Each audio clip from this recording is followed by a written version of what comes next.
My name is Michael Greenfield, and I'm a guitar maker. Welcome to my workshop.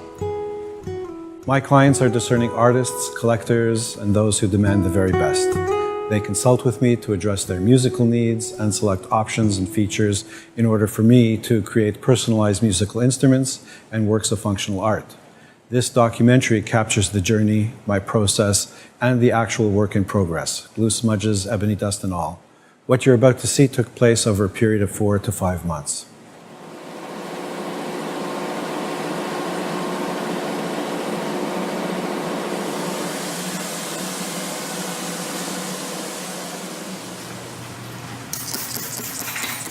So we're going to start bending sides to form a rim set, and I use a laminated rim set, which means I take pieces of wood, sand them very thin to make veneers out of them, and glue a whole bunch of them together. It makes a more rigid structure. So we're going to add a little bit of water to this and wrap it in paper. The paper just keeps everything clean. I have these silicone rubber blankets, and one of them has a thermocouple on it, which is basically a thermometer. It gets plugged into these controllers, and these controllers are programmed to ramp up, in my case, 250 degrees for 1 minute, and then it'll ramp down to 190 degrees, and it'll hold it there for a half an hour, and then it'll turn off and cool to room temperature. You can see even from the weight of the clamp, as it starts to heat up, the weight, you could see the wood starting to sag.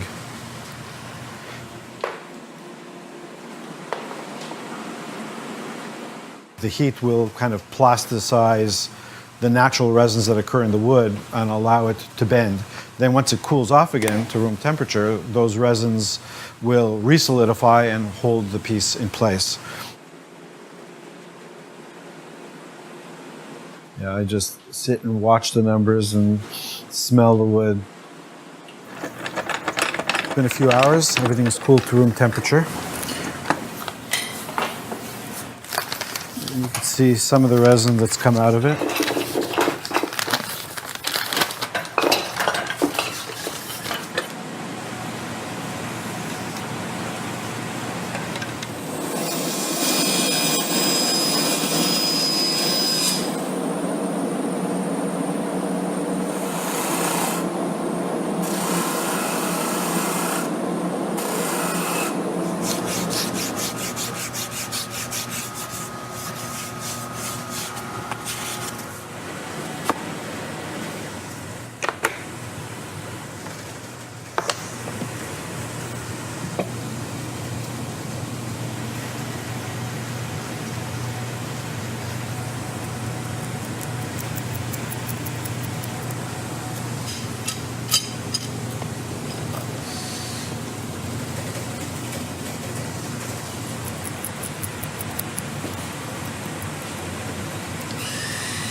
This is Julien, my apprentice, and he is going to be installing the linings on this rim set.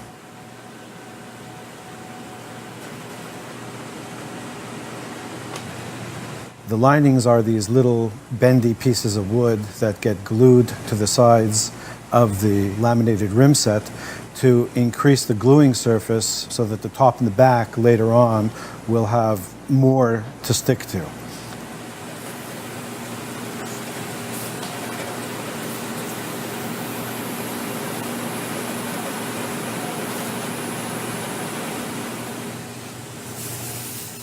Julien is bending the linings on this hot pipe with a damp paper towel on it to create steam and help the wood become more plastic and bend. While the linings themselves are fabricated with those little cuts in them to make it easy to bend, it makes for a cleaner, more precise fit when we use heat to help form the part.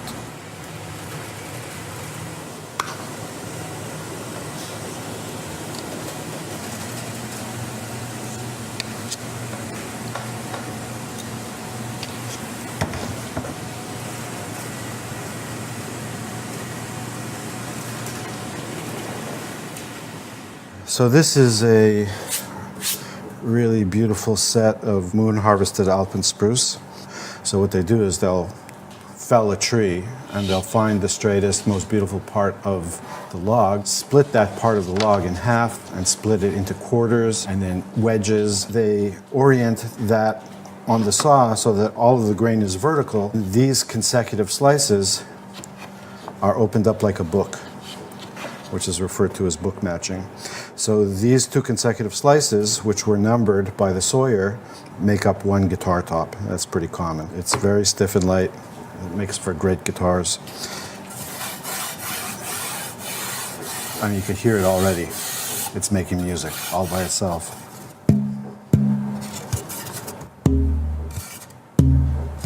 Okay, let's turn this into a guitar top.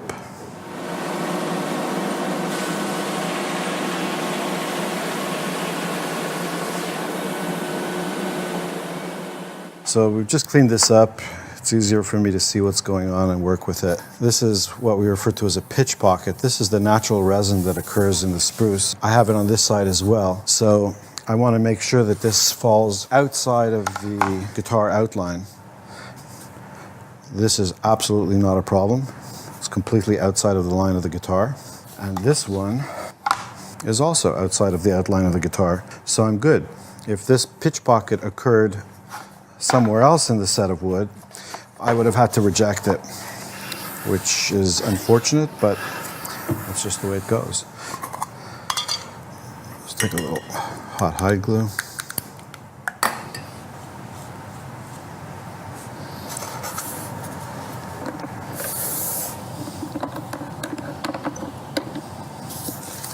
That's it. Come back in a few hours and see how we did.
what I'm doing here is I'm removing excess weight from the X brace.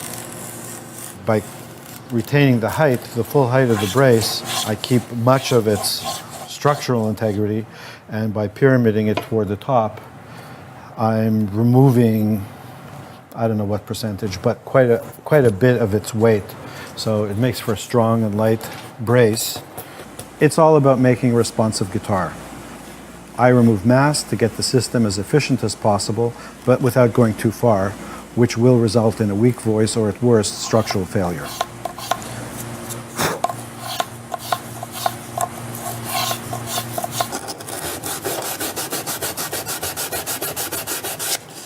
This is just a very quick, rough sanding, certainly not finished.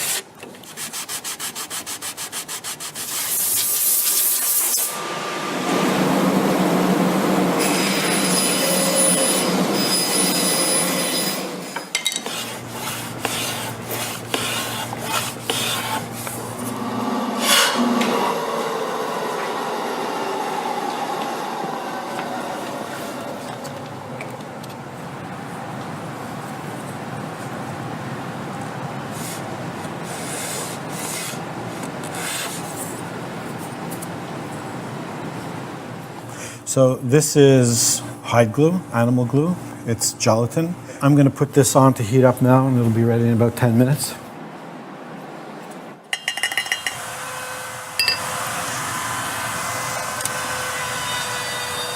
This thing is referred to as a go deck. It's a very ancient way of clamping things. My understanding is that it was developed thousands of years ago in ancient China, and they used bamboo sticks. This is fiberglass sail batten, PVC plastic. The advantage to this is it has a memory, it always goes back to zero. If you use wood over a period of time, it starts to distort and bend. It's not the end of the world, but you have to replace the sticks. I never replace these sticks. These sticks are over 20 years old.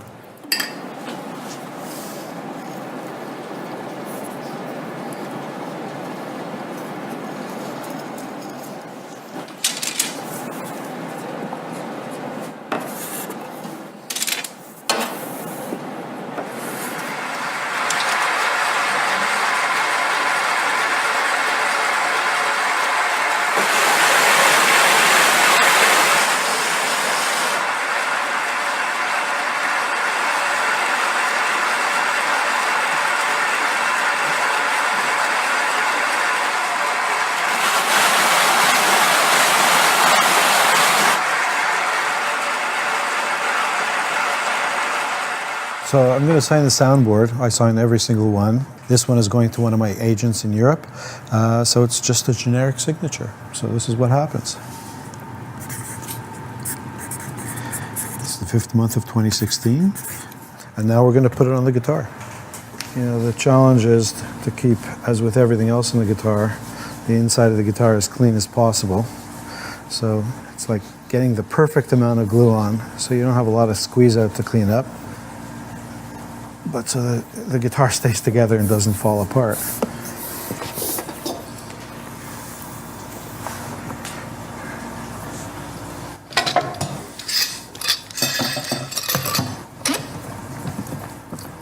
We'll come back in 15 minutes and check the squeeze out.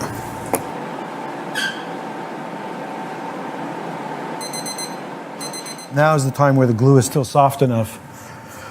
I can clean it out with a toothpick or something. But it's good, it's clean. Okay, that'll take some work after.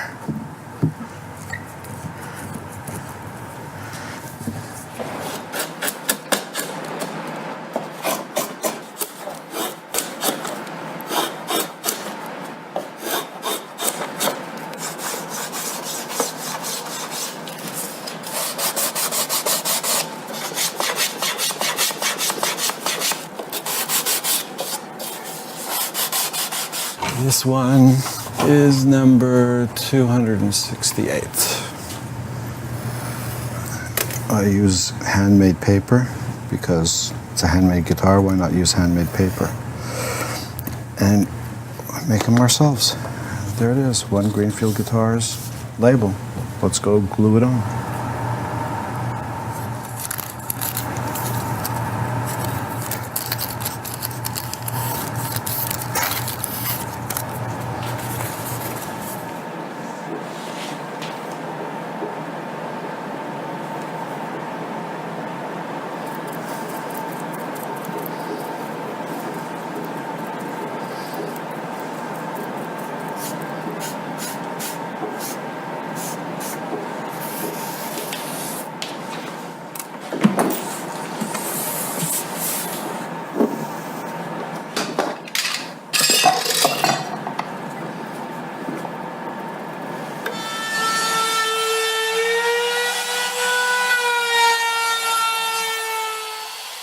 We have the soundboard, we have the back, we have the rim set. We're at a stage where these bodies have been closed and it's starting to look like a guitar. It's a vacuum that'll hold the guitar in any one of a number of positions and free it up for me to work on the sides.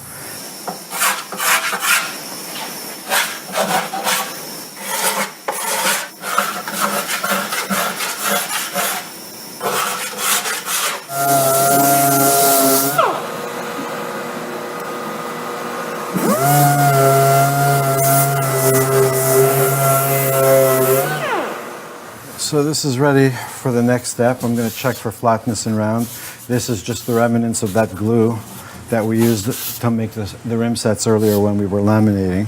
But this will all get sanded out dead flat before we go to finish sand. I just don't want to remove any more material than absolutely necessary at this early stage.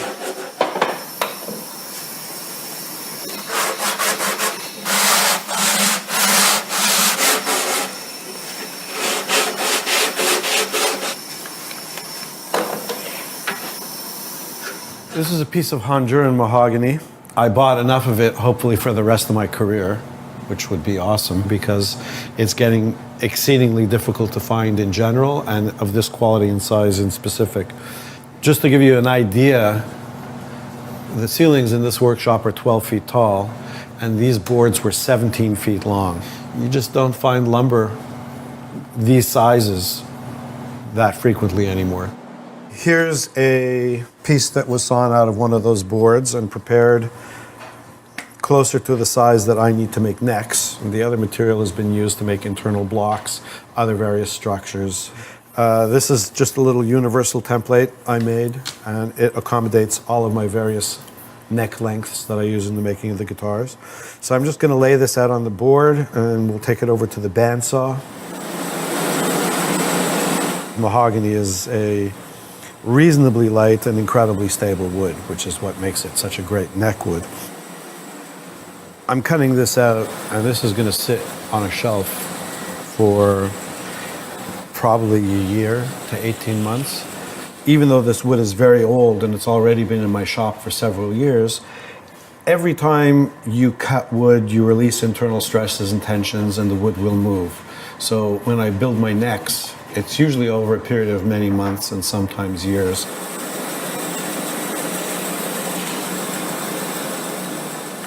Really nicely quarter sawn, straight grain, old growth, Honduran mahogany.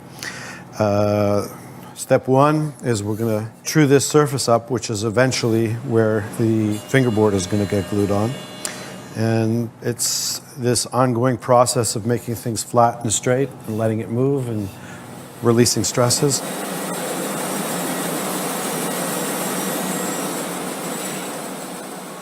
I'm just going to cut a slot in these to install the truss rod. This is a tool called a router plane, and it's just going to make sure I have nice, clean, even depth at the bottom of my slots.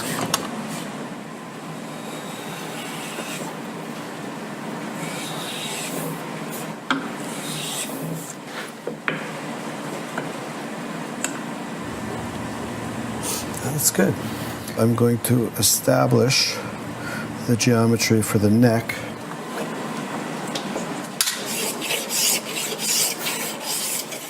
So we now have a clean, flat surface for a perfect glue joint. Boom. Even with no glue, you can hardly see the glue joint. You can't. That's why all that orienting and matching the blocks from the same board of wood, it pays off at this stage a couple years later. Once you prepare the joint, it goes away.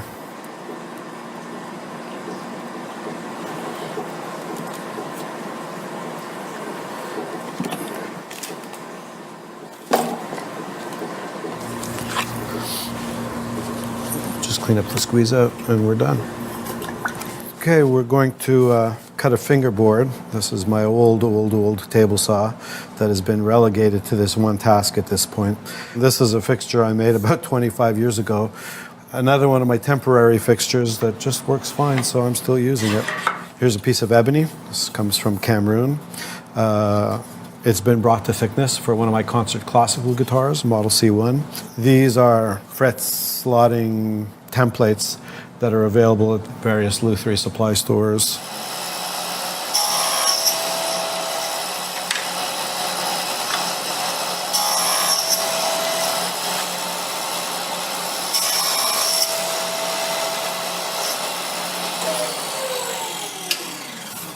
There it is, 20 slots. All we have to do now is cut out the taper, the correct nut width, and this will get glued onto a neck a little bit later.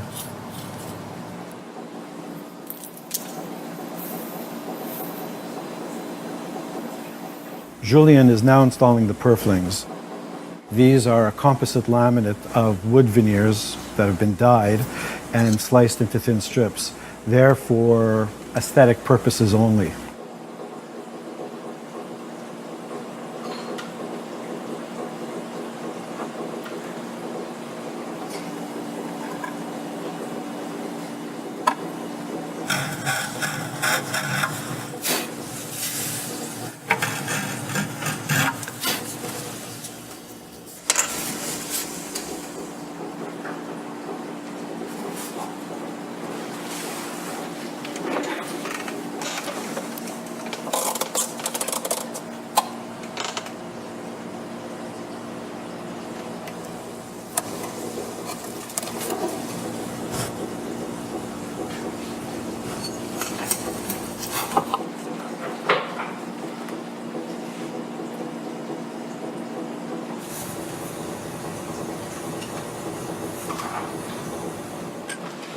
Unlike the purflings, which are mainly aesthetic, the bindings are actually installed to protect the joint between the soundboard and the rim set, or the back in the rim set, in case the guitar were to fall or were to take some kind of shock or impact.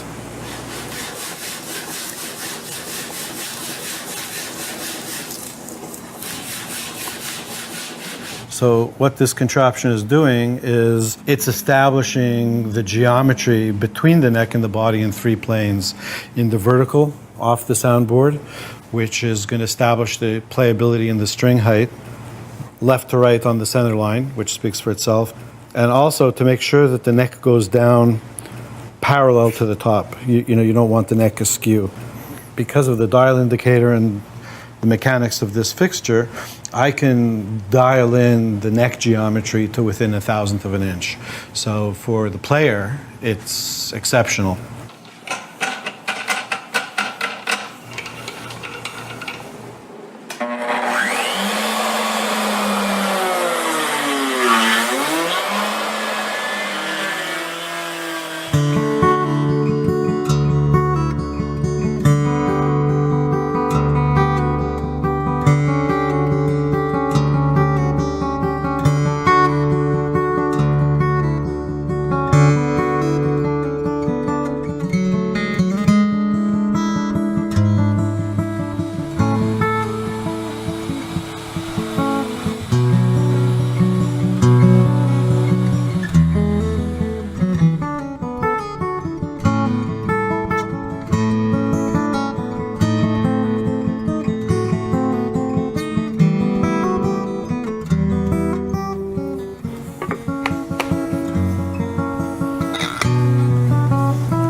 So this is a truss rod, and what it does, its job is to counter the pull of the strings to keep the neck straight.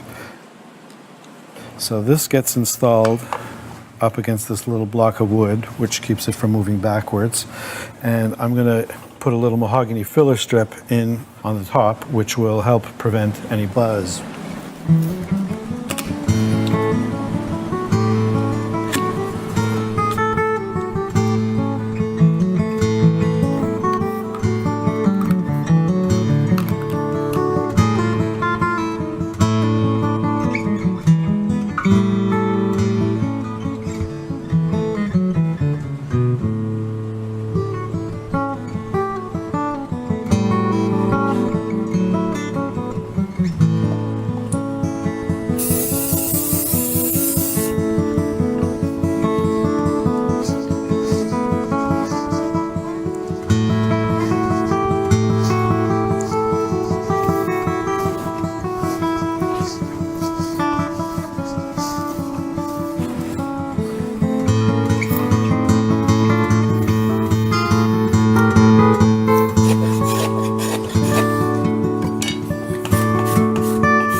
I'm just mixing up some marine grade epoxy to glue the fingerboards on the necks now that everything has been prepared. And the reason I use epoxy as opposed to traditional hide glue, the animal glue that we used earlier, or even some of the polyaliphatic resin glues, is they contain water. And we've gone through this entire process of drying things out and getting them straight and level. If you add water to wood, the wood moves. So I try and use non-water-based glues in the neck to keep things from moving around.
So the neck has now been rough carved. The majority of the material has been removed. So any movement that's happened in the neck is pretty much, this is where it's going to live. This dial indicator is showing me that there's between 2 and 3 thousandths of an inch of what we call back bow, which is a hump in the neck, which is totally normal because we've removed wood from this surface. And my job is now going to be to flatten this out in a straight plane from the nut to the bridge while maintaining the compound radius of my fretboard.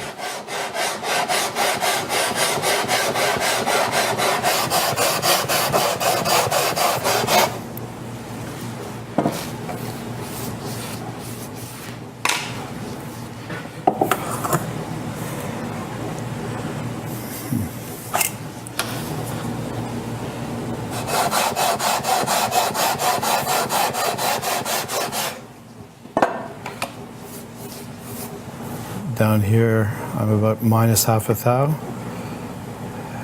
Here, I'm about plus half a thou. Here I'm reading 0. Here it's a thou, so that needs a little more work.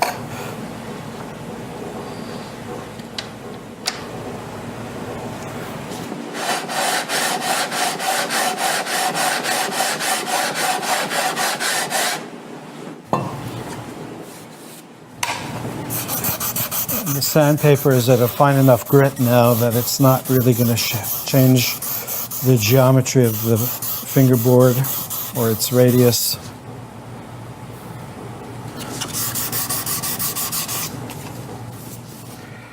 So, as you see, we're moving across the entire fretboard. It's pretty much dead flat. Perfect fretwork and neck geometry is a big deal.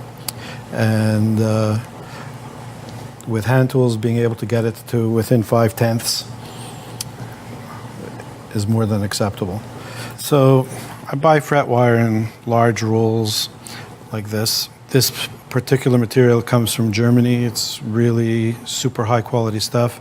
And this gold color, it's really a copper titanium alloy. At least that's my understanding of what it is. And it's much harder than the conventional nickel silver fret wire that we've been using for the last 60 years, maybe 70 years. And so it lasts longer. As you can see, because of the binding on the fingerboard, the fret can't go all the way through, like on some of the older guitars. So I have to cut the tang, this T part of the fret, to fit exactly into the slot. So I use this little tool, and then each fret will be cut specifically for a slot, and I have to keep them in order.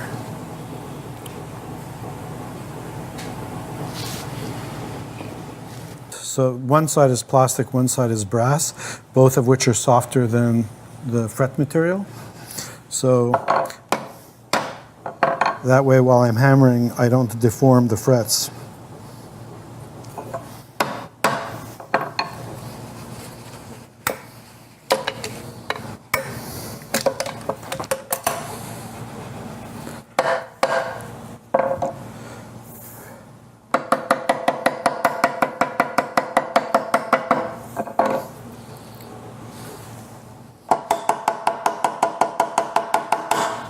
Okay, so everything appears to be really well seated. Now I just want to see if there are any high frets at this point. If there was a high fret anywhere, I would feel it and hear it rocking.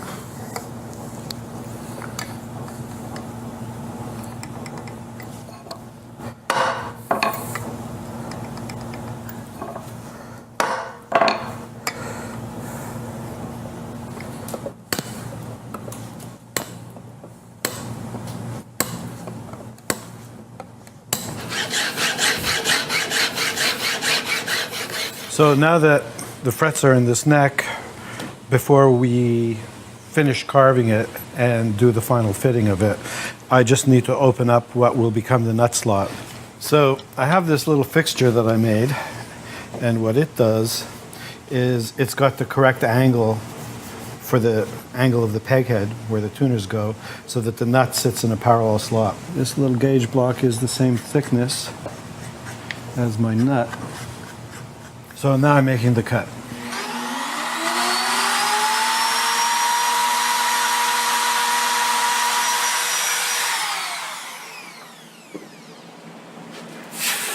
That tool is set to stop just short of the bottom, as you can see. So I'm just going to clean this up a little bit with a chisel. And that's it. One nut slot. I'm going to glue a heel cap on the end of the heel, which is this part of the neck down here. If there are any adjustments to be made to the geometry, that's when it'll happen. And it is exactly on the center line. Now that the frets are in it, needs to be increased a little bit, but I will do that after I put the heel cap on. Now I'm just going to transfer these little tick marks that I made to the neck. And I use the protractor to set the angle that will match the taper of the back. So when you look at the finished instrument, all the lines flow together naturally.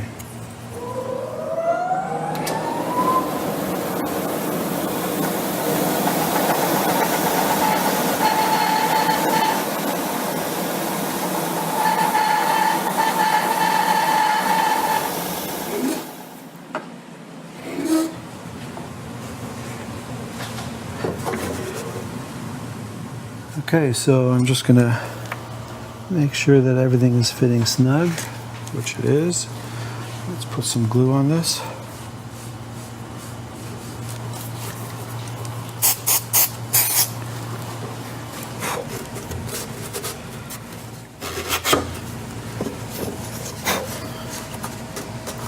So I'm doing two things now. I'm matching the fit of this piece of mahogany to this piece of mahogany.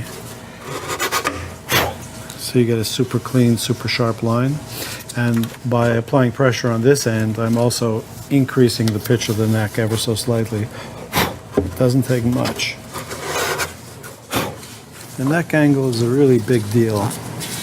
Beside the obvious ease of playability and comfort for the player, it's a key component in how the string energy is transferred to the soundboard and how the whole system works.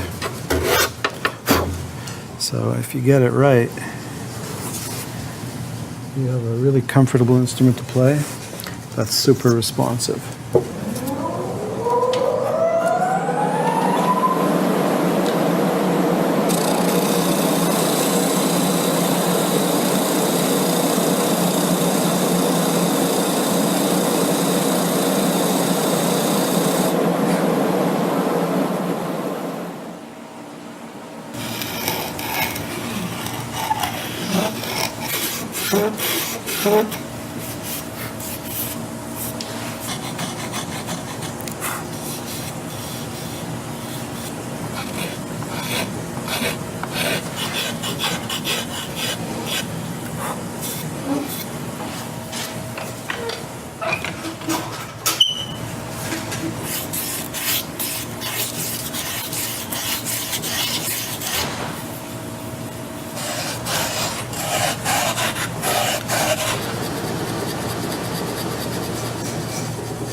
When I make my bridges, I drill these two little holes in them, and they allow me to do is to put the bridge exactly where it needs to be now, drill those two holes in the soundboard, so that after I mask and remove the tape, I can just put the bridge back in the right place without disturbing the finish, and everything will be perfectly intonated. So, it should be somewhere around here.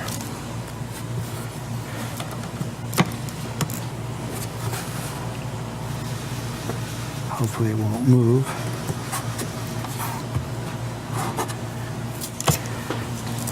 So now that this is in the right place, I'm still going to check it one more time because it's that important. If you don't put it in the right place, you have to take the top off and go again. Ask me how I know.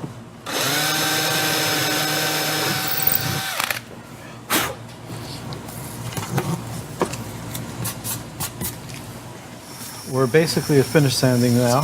The guitar has been rough sanded to a high grit. Everything has been flattened. Everything is smooth, round. There are no little wavy sections. So now I'm going to bring it up to the final coarseness or fineness of sandpaper before it goes into the finish room. All of my final sanding I do by hand, in line with the grain.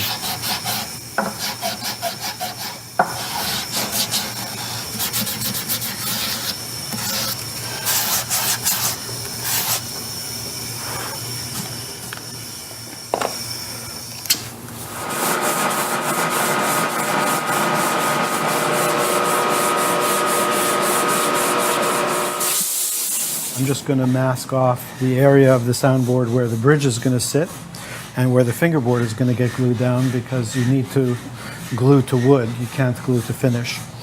And with clean hands, I put down this piece of tape, which is really, really thin. It's about the same thickness as the finish. And I have these little templates that I use for masking off the instrument. I have a surgical scalpel with a fresh blade, and I'm just going to very carefully trim the mask.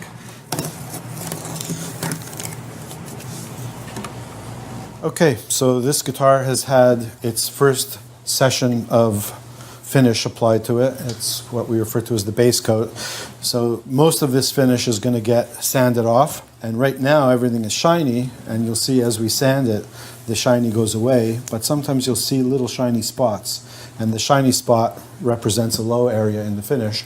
So I have to bring all of this surface down to a point where there are no more shiny spots, and that means everything's flat and level.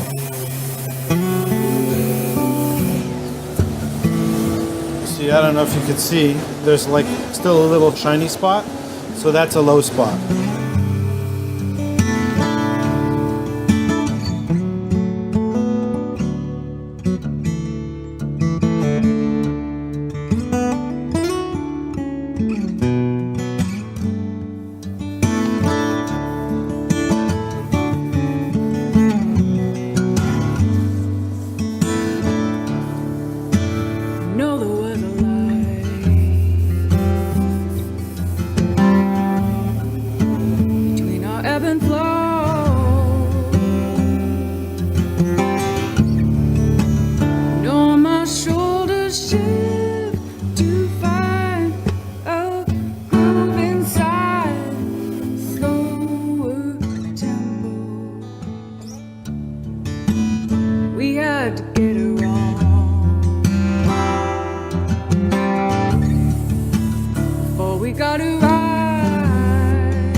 Everything is overhead. Little hopes can be a bastard. Oh, sharp fingernails down the back of your neck.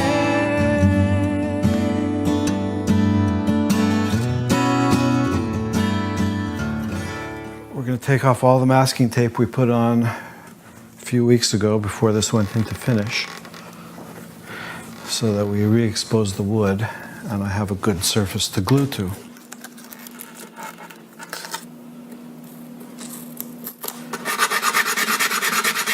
We're going to attach the neck.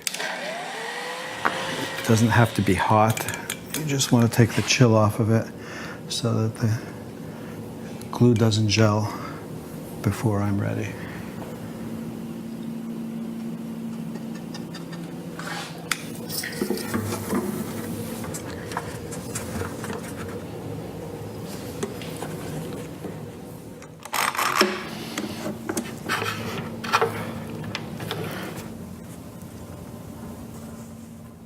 Here we have a bridge that we made a couple of weeks ago. It has a tiny little ledge. The ledge is 1/1000th of an inch smaller than the lip left by the paint, which is 4/1000ths of an inch. So what happens is when this sits exactly where it needs to, it perfectly sits over the paint, and there's just enough room left for the glue.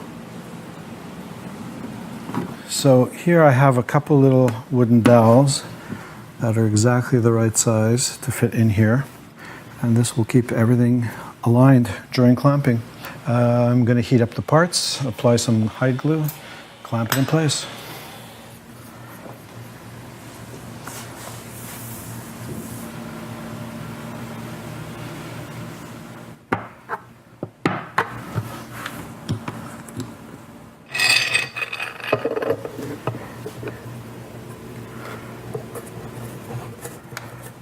So now that this has been done, these guitars will sit like this overnight, preferably for about 24 hours before I move on to the next step, when we'll install the tuners and put strings on.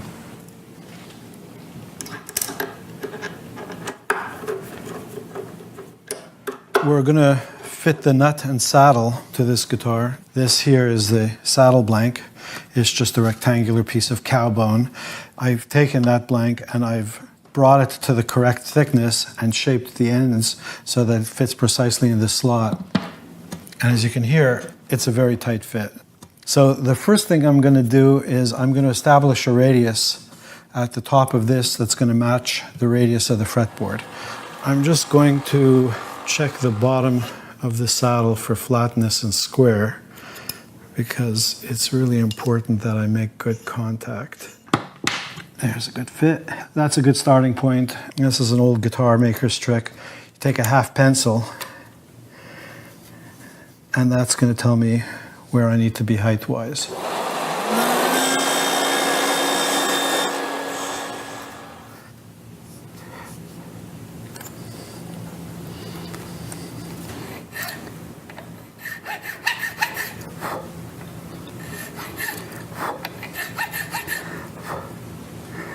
This one I'm going to actually file off square a little bit because it goes to the two outside tuners and they actually splay a little bit more. Here's a set of strings.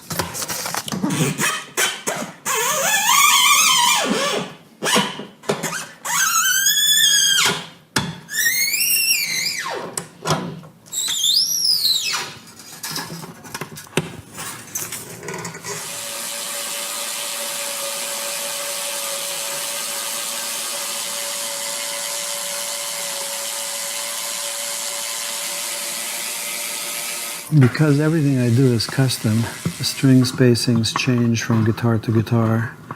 So unfortunately, there's no quick way to do this. So what I'm about to do now is set some basic intonation points and make any fine adjustment in a couple of weeks after the guitar has had some time to settle. Just like the nut has an angle to it so the strings don't buzz, I need the same angle on the back so the strings don't buzz. Unless, of course, I was making a sitar.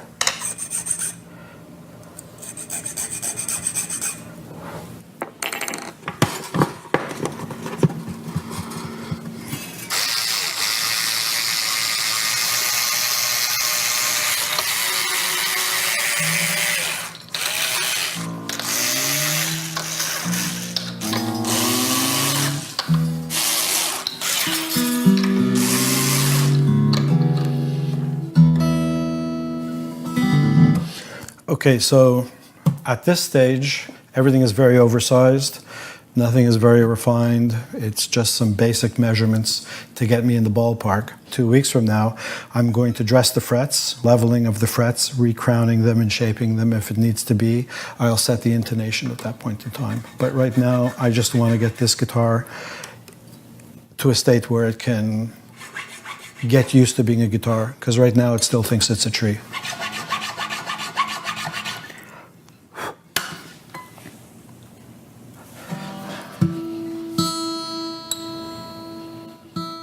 When I string up a guitar for the first time, I'm always in awe. It's just a few bits of wood and some glue, and now it's making music. It never gets old, and it never loses its magic. I should be pretty close.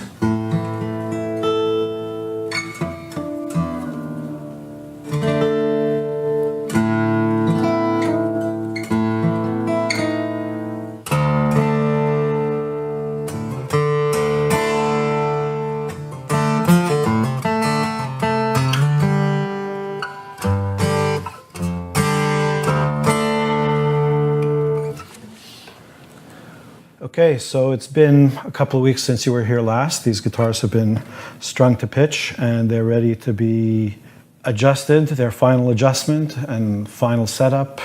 Set what we refer to as the action, which is the string height between the 12th fret and the bottom of the string. It's kind of a little bit of a ballet and a dance between bringing the string height down at the nut end and correcting the neck relief and then finally bringing it down at the saddle. And I can take a measurement using this gauge. So this particular string is going to come down by 3/1000ths of an inch.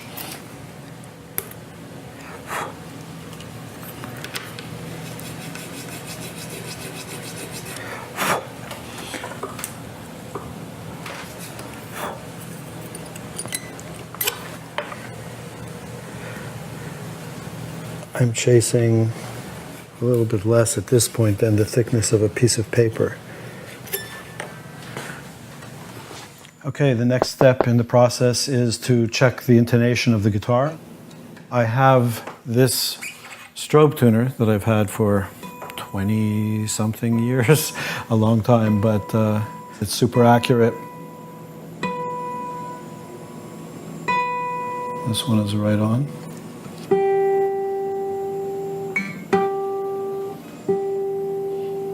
This one's right on.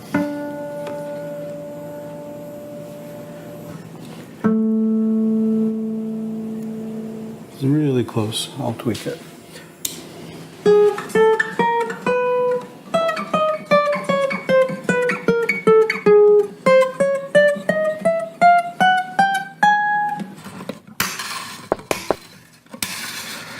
These strings have been on and off several times.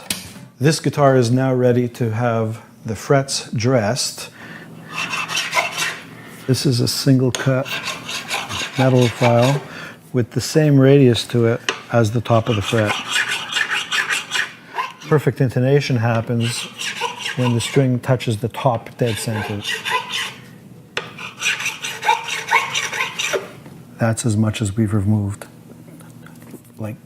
Like sparks, like teeny tiny little molecules. I'm going to repolish these so that they're like little bits of jewelry sitting on top of the guitar. I learned this technique over 20 years ago from a legendary guitar maker and guitar repairer by the name of Roger Sadowski. He's the guy who taught me how to do this. So thank you, Roger.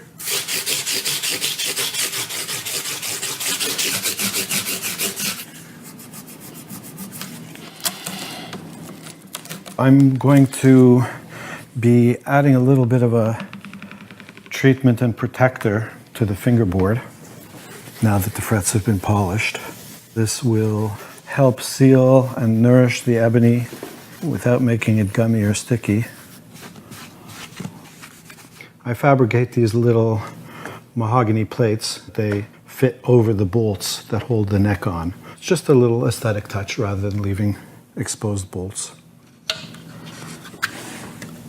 And we can take out the little label protector that we put on, 3 months ago, and trace this to the curvature of the fingerboard.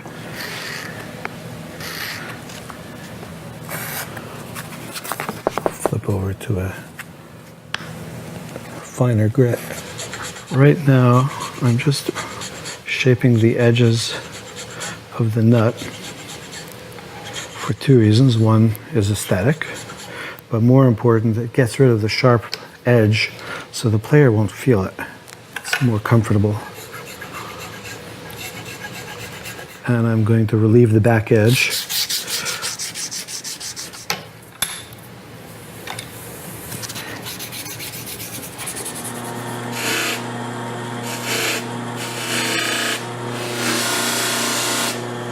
I'm just putting a little bit of this lubricant. There's graphite in it, and it helps the strings move in the slot. The glue isn't here so much as to hold the nut in. There are a couple 100 pounds of string pull holding it down, so it's not going anywhere. It's just to keep it from sliding around when the player is changing strings.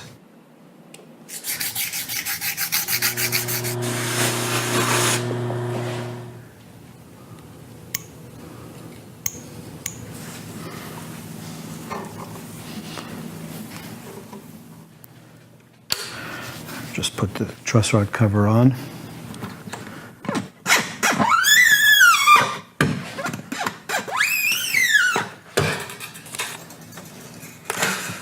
We're at the end.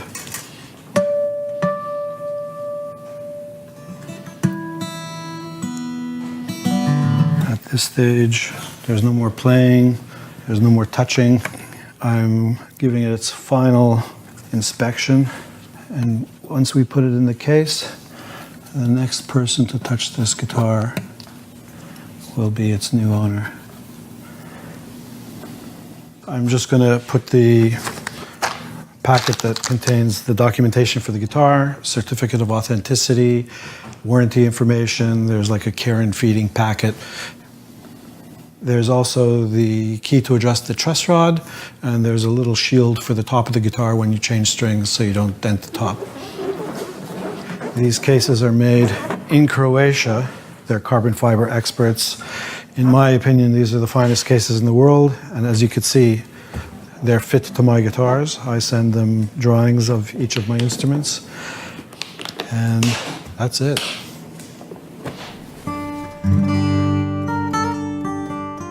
I hope this afforded you some insight into my craft, as well as the precision and meticulous attention to detail that goes into the fashioning of each one of my guitars.